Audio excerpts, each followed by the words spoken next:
नमस्कार, तुम्हा सगळ्यांचं स्वागत आहे मुंबई तकमध्ये. आज सकाळपासून जर तुम्ही टेलिव्हिजन बघत असाल, टीव्ही बघत असाल, बातम्या पाहत असाल, तर तुम्हाला सगळ्या स्क्रीनवर एक चित्र दिसतं आहे, एक घटनेबद्दलचं चित्र दिसतं आहे आणि ते म्हणजे सुप्रिया सुळे आता मस्साजोग इथे गेलेले आहेत आणि त्यांनी संतोष देशमुख यांच्या कुटुंबियांची भेट घेतलेली आहे. बराच वेळ त्या तिथे होता. त्यांनी सगळ्या कुटुंबियांशी चर्चा केलेली आहे. त्यांचं सगळं जे म्हणणं आहे ते ऐकून घेतलेलं आहे आणि त्यानंतर त्यांनी एक पत्रकार परिषद पण घेतली आणि या प्रकरणामध्ये आत्तापर्यंत काय काय घडलेलं आहे, त्यांनी पक्ष म्हणून आणि सुप्रिया सुळे म्हणून यांनी काय मागण्या केलेल्या आहेत, काय पावलं उचलले आहेत हे सांगायचा प्रयत्न केला. इतकंच नाही तर महादेव मुंडे जे बीडमधलं एक अजून एक प्रकरण आहे, त्यांच्या कुटुंबियांना सुद्धा सुप्रिया सुळे यांनी भेट दिलेली आहे आणि त्यांच्याकडनं सुद्धा या सगळ्या प्रकरणाबद्दलची माहिती त्यांनी घेतलेली आहे आणि ही माहिती घेतल्यानंतर आता ते या सगळ्या संदर्भात ते त्यांचा जो पुढे कशी कारवाई करता येईल किंवा पुढे कसं जायचं या सगळ्या प्रकरणांना घेऊन याच्या सगळ्या संदर्भातला जो निर्णय आहे तो घेणार आहेत. पण इंटरेस्टिंगली आपण जर बघितलं तर इतक्या काळापासून सुरेश धस हे प्रॉमिनंटली या सगळ्या प्रकरणांवर आवाज उठवत होते, या सगळ्या प्रकरणांमध्ये बोलत होते. राष्ट्रवादीकडनं म्हणजे शरद पवार यांच्या पक्षाकडनं जितेंद्र आव्हाड हे सातत्याने आपल्याला सगळ्या मोर्चांमध्ये दिसत होते आणि त्याचबरोबर संदीप क्षीरसागर सुद्धा होते. पण जे मोठं नेतृत्व आहे म्हणजे जयंत पाटील असतील किंवा सुप्रिया सुळे असतील यांच्यासारखी नेतृत्व अजूनही या सगळ्यामध्ये आलेली नव्हती किंवा मस्साजोगला ते गेलेल्या नव्हत्या. पण आता त्या मस्साजोगला गेलेल्या आहेत आणि त्यांनी या सगळ्या संदर्भातली माहिती घेतलेली आहे. पण इंटरेस्टिंगली असं झालेलं आहे की आम्ही जेव्हा या सगळ्या गोष्टींकडे बघत होतो किंवा आज सकाळपासून हे सगळे व्हिज्युअल्स बघत होतो त्यावेळेस मनात एक प्रश्न आला की इतक्या वेळ धस या सगळ्या गोष्टी करत होते किंवा धस या सगळ्या प्रकरणामध्ये आक्रमक होते, पण मुंडे आणि धसांच्या भेटीनंतर ते कुठेतरी बॅकफुटवर गेलेले आहेत का? आणि जी व्हॅक्यूम क्रिएट झालेली आहे ती व्हॅक्यूम आता भरण्याचं काम हे विरोधी पक्ष करतंय का आणि त्यातही सुप्रिया सुळे करतायत का? हा सगळा प्रश्न आम्हाला एक साहजिकच पडला आणि म्हणूनच म्हटलं की नेमकं यामागे काय घडते आहे आणि याच्या मागचं नेमकं राजकारण काय आहे आणि या सगळ्या भेटीचा अर्थ आपण कसा घ्यायचा या सगळ्यावर आम्ही गप्पा मारू असं म्हटलं, याच्यावर चर्चा करू असं म्हटलं. आणि माझ्यासोबत हर्षदा सुद्धा आहे. हर्षदा, बघतोय आपण की सुरेश धस आणि आपण बघतो की धनंजय मुंडे यांची भेट झाली आणि त्यानंतर नव्या चर्चा सुरू झालेल्या आहेत. सुरेश धसांच्या त्यांचे जे कन्व्हिक्शन होतं त्याच्यावर सुद्धा प्रश्नचिन्ह आता उपस्थित व्हायला लागलेले आहेत. सुरेश धस सुद्धा या भेटीनंतर काहीशे आपल्याला शांत असल्याचं पाहायला मिळतंय. ही जी व्हॅक्यूम क्रिएट झाली या सगळ्यामध्ये ती व्हॅक्यूम भरायचं काम आता सुप्रिया सुळे करतायत का? कारण सुप्रिया सुळेंनी तिथे जाऊन अनेक महत्त्वाच्या गोष्टी म्हटलेल्या आहेत. अगदी केंद्रीय मंत्री अमित शहा यांच्यापर्यंत आम्ही हा विषय घेऊन गेलेले आहेत, ह्या सुद्धा त्या म्हटलेल्या आहेत. काय रिक्तताची जागा म्हणजे रिक्त जागा झाली होती तिथं आणि महत्वाचं आहे ते म्हणजे की एक मोठा चेहरा त्या निमित्तानं पुन्हा एकदा या प्रकरणामध्ये एंटर झालेला आहे हे लक्षात घेतलं पाहिजे. म्हणजे तिथं कोण कोण गेलं होतं? संदीप क्षीरसागर जे राष्ट्रवादी काँग्रेस शरदचंद्र पवार पक्षाचे आहेत, जितेंद्र आव्हाड हे सुद्धा त्याच पक्षाचे आहेत आणि बजरंग बाप्पा सोनवणे जे बीडचे खासदार सुद्धा आहेत तेही याच पक्षाचे आहेत आणि सुप्रिया सुळे. आता यातली एक गोष्ट लक्षात घेतली पाहिजे ते म्हणजे की बजरंग बाप्पा असतील, संदीप क्षीरसागर असतील किंवा जितेंद्र आव्हाड असतील हे पहिल्यापासून या सगळ्या प्रकरणावर थेट बोलता आहेत किंवा आपण म्हणूयात की टोकाचं बोलता आहे. जितेंद्र आव्हाड हे बाहेरचे आहे, सुप्रिया सुळे या बाहेरचे आहेत, पण संदीप क्षीरसागर आणि बजरंग बाप्पा हे बीडमधलेच आहेत.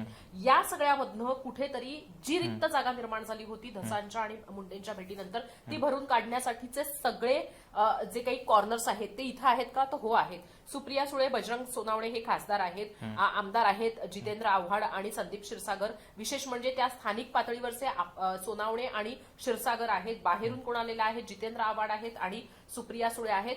या सगळ्यांबरोबरच तिथं सुप्रिया सुळे यांनी फक्त ह्या गोष्टी भरून नाही काढल्या तर जे आरोप झाले होते, ज्या गोष्टींबद्दलची चर्चा अद्यापही सुरू आहे, ज्या गोष्टींच्या प्रश्नांची उत्तरं मिळालेली नाहीयेत त्या सगळ्याबद्दलचं भाष्य सुद्धा सुप्रिया सुळेंनी करून कशा पद्धतीनं आता धस नसले तरी सुद्धा आम्ही या सगळ्यामध्ये लक्ष घालणार आहोत किंवा आता आम्ही इथं असणार आहोत हे सांगण्याचा केलेला प्रयत्न. म्हणजे जसं तू म्हटलास त्याप्रमाणेच जी व्हॅक्यूम क्रिएट झाली होती आता हा प्रश्न कोण निर्माण म्हणजे उपस्थित करणार, कोण याच्याबद्दलची दाद मागणार, कोण लोकांमध्ये जाऊन या सगळ्याबद्दलच्या संदर्भामध्ये प्रयत्न करणार, कारवाई करण्यासाठीच्या हालचाली करणार.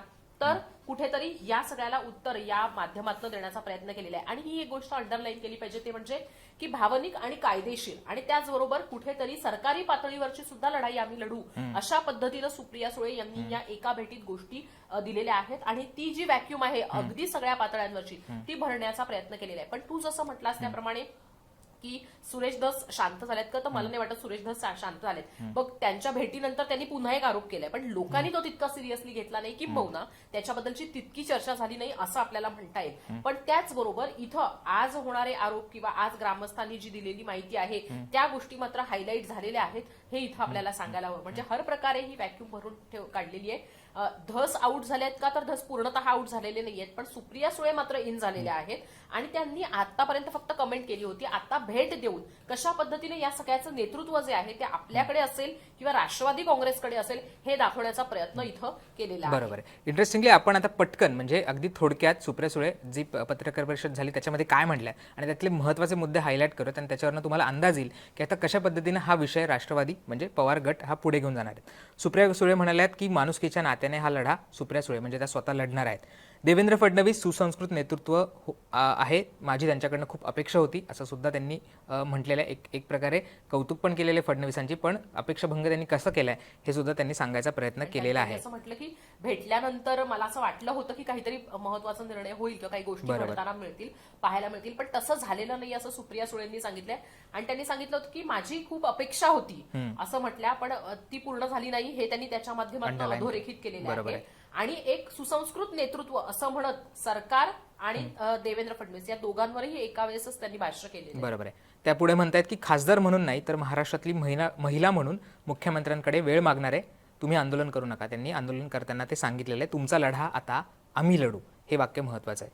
8 दिवसांपूर्वी मी आणि बजरंग सोनवणे अमित शहांना भेटून आलो आहोत. त्यांनी शब्द दिलाय ते यात जातीनं लक्ष घालतील, आम्हाला या गोष्टीचं राजकारण करायचं नाहीये असं सुद्धा त्या म्हणाल्या आहेत. आम्ही फोटो टाकू शकलो असतो, त्यांना विनंती केली आहे यामध्ये पोलीस अधिकारी कुणीही गुन्हेगार असो त्याची गय करू नका. त्या म्हटल्यात की आम्ही अमित शहांना भेटून आलोय आणि त्या भेटीचा आम्ही फोटो टाकू शकलो असतो, पण आम्हाला या सगळ्यामध्ये राजकारण करायचं नाहीये. आम्ही त्यांना विनंती केली आहे की यामध्ये कोणी असो त्याला तुम्ही पाठीशी घालू नका, त्याची गय करू नका. सत्ता आणि पैशाची मस्ती उतरलीच पाहिजे, तुमच्या कोर्ट केसेस आता मी बघेन, हे सुद्धा सुप्रिया सुळेंनी ठामपणे सांगितलेलं आहे. त्यांनी म्हटलंय की आता ह्या ज्या काही कोर्ट केसेस चालू आहेत त्याच्यामध्ये काय जे घडते त्याच्यावर आम्ही जातीने लक्ष घालू आणि त्याच्याकडे जातीनं मी लक्ष देईन. ही गुंडागर्दी थांबलीच पाहिजे, मी तुम्हाला शब्द देते रोज तुम्हाला अपडेट देऊ, म्हणजे या सगळ्या कोर्ट केसेसबद्दल आम्ही जी काही कायदेशीर लढाई लढतो त्याच्याबद्दल तुम्हाला अपडेट देऊ. मुख्यमंत्र्यांना विनंती करणार आहे, आम्हाला माहिती पाहिजे तुमचं प्रशासन काय करतंय, या सगळ्या संदर्भातली माहिती आम्हाला तुम्ही द्या. वाल्मिक कराडची हिंमतच कशी होते व्हिडिओ काढून तो पोस्ट करण्याची, वाल्मिक कराडची हिंमतच कशी होते व्हिडिओ काढून मी पोलीस स्टेशनला येतो, हे सुद्धा त्यांनी इथे अधोरेखित केलेलं आहे. कृष्णा आंधळे कुठे गेलेला याबद्दल सुद्धा त्यांनी प्रश्न विचारलेला आहे. आम्हाला कृष्णा आंधळे आणि सगळ्या आरोपींचा CDR पाहिजे अशी मागणी सुद्धा यांनी केलेली आहे. देशामध्ये खंडणी हा मोठा गुन्हा आहे, त्याला ईडी लागते, वाल्मिक कराडला ईडी का लागली नाही हा प्रश्न सुद्धा त्यांनी उपस्थित केलेला आहे. आणि जोपर्यंत तुमच्या कुटुंबाला न्याय मिळत नाही तोपर्यंत आम्ही कुणीही स्वस्थ बसणार नाही, हे सुद्धा त्यांनी सांगितलेलं आहे. पुढे त्या म्हणतायत की या दोन्ही मुलांची जबाबदारी पवार साहेबांनी घेतलेली आहे, त्यांचा सगळा जो शिक्षण आणि त्यांची पुढची जबाबदारी ही पवार साहेबांनी घेतलेली आहे. पुढे त्यांनी खूप महत्त्वाच्या गोष्टी बोललेल्या, त्या म्हणजे संजय राठोडांच्या वेळी उद्धवजींनी राजीनामा घेतला होता, नैतिकतेवर त्यांनी राजीनामा द्यावा एवढीच आमची मागणी आहे. म्हणजे संजय राठोड यांच्या प्रकरणावेळेस मुख्यमंत्री असलेल्या उद्धव ठाकरे यांनी राजीनामा घेतला होता, आता नैतिकतेच्या मुद्द्यावर धनंजय मुंडे यांनी राजीनामा द्यावा अशी मागणी सुद्धा त्यांनी केलेली आहे. धस मुंडेंच्या भेटीने मला खूप वेदना झाल्या, खूप वाईट वाटलं, हे सुद्धा त्यांनी सांगायला त्या विसरलेल्या नाहीत. हा लढा वैयक्तिक नाहीये, राजकीय नाहीये, कुटुंबाला न्याय देण्यासाठी आहे असं सुद्धा त्यांनी म्हटलेलं आहे.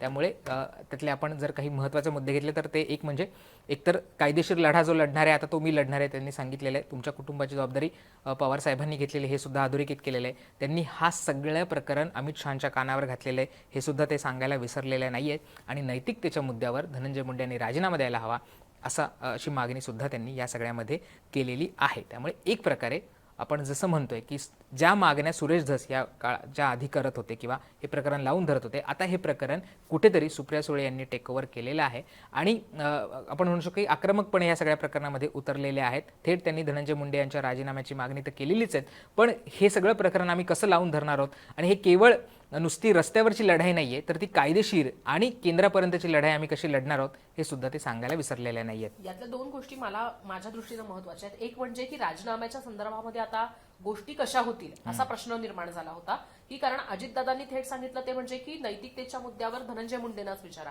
आता धनंजय मुंडेंच्या राजीनाम्याच्या संदर्भामध्ये नैतिकतेच्या मुद्द्यावर हा राजीनामा मागत असताना सुप्रिया सुळे यांनी तो राजीनामा मागत कशा पद्धतीनं जरी दादांनी ही भूमिका झटकली असली किंवा दादांनी धनंजय मुंडेंवर टाकली असली तरी सुद्धा आता आम्ही ती जबाबदारी स्वीकारली, आम्ही नैतिकतेच्या मुद्द्यावर राजीनामा मागतो असं म्हणून विरोधकांची जी भूमिका आहे ती पुन्हा ऍक्टिव्ह केलेली आहे. आणि संजय राऊतांनी सुद्धा हा राजीनामा मागितलेला आहे, ही गोष्ट लक्षात घेतली पाहिजे. आणि विशेष म्हणजे धसांनी जो मुद्दा अर्धवट राहिला होता धसांकडनं ते म्हणजे की त्या बिलांच्या संदर्भामध्ये की ज्या गोष्टी घडलेल्या नाहीयेत त्याची बिलं उचलली गेलेली आहेत असा आरोप धसांनी केला होता. आणि अजितदादांनी जिल्हा म्हणजे पालकमंत्री म्हणून या सगळ्या संदर्भामध्ये फक्त 2022 ते 24च्या काळातली काहीतरी ती चौकशी लावली होती. ती 2019 पासूनची चौकशी लावायला पाहिजे अशी धसांची मागणी करण्यासाठी ते भेटणार होते. अजितदादांनी भेट नाकारली, पण सुप्रिया सुळेंनी ती मागणी आज पुन्हा केलेली आहे. मी थोडक्यात यामध्ये हर्षदा दोन गोष्टी दिसत आहेत. ते म्हणजे इतक्या दिवस जो विरोधी पक्ष शांत होता किंवा त्याला कुठला मुद्दा मिळत नव्हता, तो मुद्दा आता विरोधी पक्षाला मिळालेला आहे. आणि दुसरी चर्चा जी राष्ट्रवादीच्या संदर्भात म्हटल्यापेक्षा तो काढून म्हणजे आलाय आता तो त्यांच्या हातात आलेला आहे. आणि दुसरे मुद्दा म्हणजे तो म्हणजे राष्ट्रवादीच्या संदर्भात ज्या चर्चा होत होत्या की राष्ट्रवादी एकसंध राहणार, राष्ट्रवादी शरद पवारांचा जो पक्ष आहे तो राहणार की नाही, कारण त्यांच्यातले काही आमदार अजित पवारांकडे जाणार का, काही कार्यकर्ते अजित पवारांकडे जाणार का, किंवा सुप्रिया सुळे काय करणार, काँग्रेस आणि राष्ट्रवादी मर्ज होणार का, या सगळ्या चर्चा होत्या. या सगळ्या चर्चांना कुठेतरी थांबवायचा प्रयत्न सुप्रिया सुळेंनी या भेटीच्या दरम्यान केलेला आहे. आणि विरोधी पक्ष म्हणूनच आम्ही काम करणार आहोत आणि विरोधी पक्ष म्हणून आम्ही ठामपणे जनतेचे जे मुद्दे असतील ते पुढे घेऊन जाणार आहोत, हे सांगायचा सुद्धा त्यांनी प्रयत्न केलेला आहे. हर्षदा, इंटरेस्टिंगली बघतोय आपण इलेक्शन झाल्यानंतर आपण बघतोय की महाविकास आघाडीमधलं काँग्रेस कुठेतरी बॅकफूटवर गेलेलं आहे. शिवसेना उद्धव ठाकरेंची ती बॅकफूटवर गेलेली आहे. उद्धव ठाकरे आता बऱ्याच काळापासून माध्यमांसमोर आलेले नाही आहेत. आणि या सगळ्यामध्ये सुद्धा शरद पवार पहिल्या सुरुवातीच्या काळात या सगळ्या प्रकरणांमध्ये ॲक्टिव्ह होते, पण ते सुद्धा शांत झाले होते. त्यांच्या पक्षाचे नेते अर्थात जितेंद्र आव्हाड आणि संदीप क्षीरसागर हा मुद्दा मांडत होते. आणि आता सुप्रिया सुळेंनी ह्या सगळ्यामध्ये एंट्री केल्यामुळे विरोधी पक्षाची जी भक्कम बाजू आहे ती आता राष्ट्रवादीने स्वतःकडे घेतलेली आहे आणि विरोधी पक्षाचा चेहरा म्हणून आता राष्ट्रवादी समोर येते आहे, असं सुद्धा या सगळ्यामध्ये म्हणू शकतो. त्यामुळे आपण बघतोय की धस कुठेतरी सायलेंट झाले असले, मवाळ झाले असले, तरी आता सुप्रिया सुळे मात्र ऍक्टिव्ह झाले आहेत. अगदी शेवटची कमेंट तुझी. सुळेंच्या या म्हणजे स्टँडमुळे कुठेतरी हा मुद्दा आता ऍक्टिव्ह ठेवला जाईल हे सुद्धा इथनं दिसतंय. दुसरं महत्वाचं आहे ते म्हणजे की राज्याचे गृहमंत्री हे देवेंद्र फडणवीस असले तरी सुद्धा आम्ही केंद्राच्या गृहमंत्र्यांपर्यंत या सगळ्या संदर्भामध्ये दाद मागण्यासाठी जाऊ शकतो, ही गोष्ट सुद्धा इथं आज सुप्रिया सुळेंनी स्पष्ट केली आहे. आणि महत्वाचा मुद्दा काय आहे माहितीये राहुल, की ग्रामस्थांच्या समोर या सगळ्या गोष्टी त्या जाहीरपणे बोललेल्या आहेत.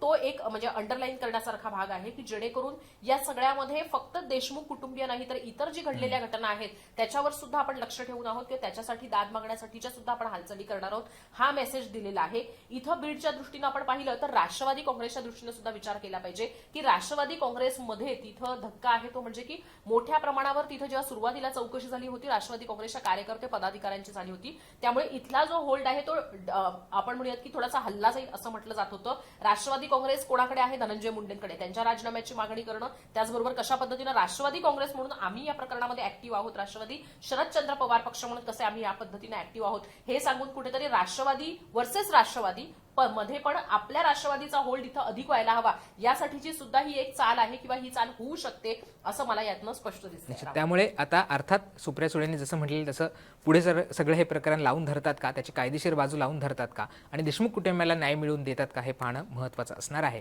सुप्रिया सुळेंच्या आजच्या भेटीबद्दल तुम्हाला काय वाटतं ती मतं आम्हाला कमेंट बॉक्समध्ये सांगायला विसरू नका. आणि अजूनही तुम्ही मुंबई तकला सबस्क्राईब केलं असेल तर ते करायला विसरू नका. असे व्हिडिओ जर पाहायचे असतील तर तुम्हाला मुंबई तकला सबस्क्राईब करावं लागेल आणि बेल आयकॉनवर क्लिक केलं तर तुम्हाला या सगळ्या संदर्भातले अपडेट सुद्धा मिळतील. पाहत राहा मुंबई तक.